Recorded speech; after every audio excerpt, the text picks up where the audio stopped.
Hi Bob, it's great having you here at the Battery Megafactories conference in Berlin.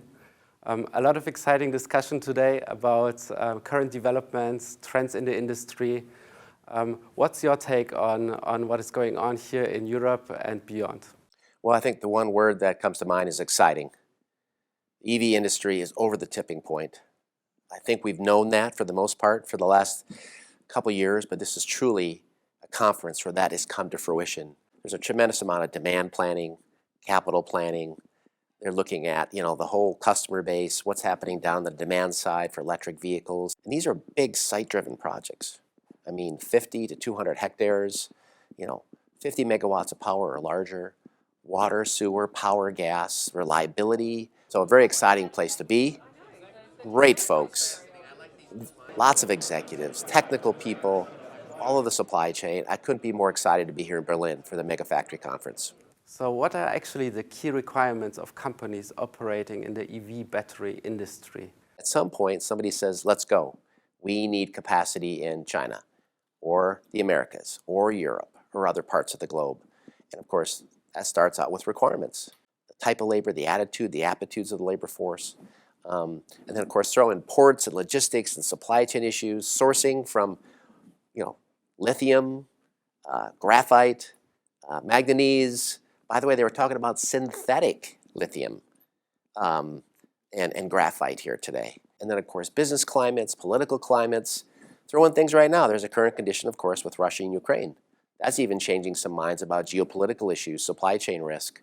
So I think I just mentioned, about 25 factors? So there's a lot of important requirements for companies, but how does that actually translate into locations?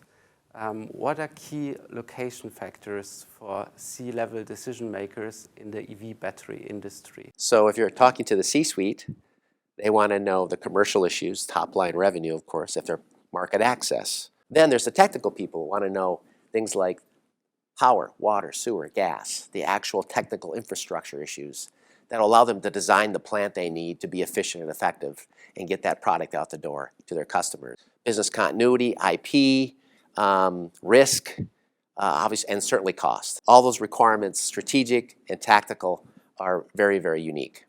So there's a lot of factors which need to be taken into account. How do you structure that process, and what trends do you see within site selection in Europe? Well, in Europe, you have the European Union and they have the whole continent. Within Europe, it's just like the United States. There's 50 states with different strategies and ecosystems and infrastructures and capabilities. It's the same thing in Europe. All of those countries have different capabilities: workforce, talent, infrastructure, government policy, geopolitical issues, and basic things like sites, real estate issues. Where can you actually find that right convergence? But one trend that's not changed: labor, labor, labor. Where do we find skilled labor? Where do we find the talent? Where's a place that will attract that talent labor for the long term? Also, governments play a big role in the site selection process. How can they support companies, assist them, and more importantly, how can companies leverage those incentives for themselves? When you're investing $1 billion and you can get roughly 10% of that $1 billion in some sort of incentive government assistance, that's a big piece of the decision that's being evaluated. So are we picking winners and losers with incentives? Is it the zero-sum game? Well, I don't believe it is, as long as the incentives are more like tiebreakers. So there's a lot of opportunities, but also a lot of risks. How can companies navigate those risks when evaluating different locations?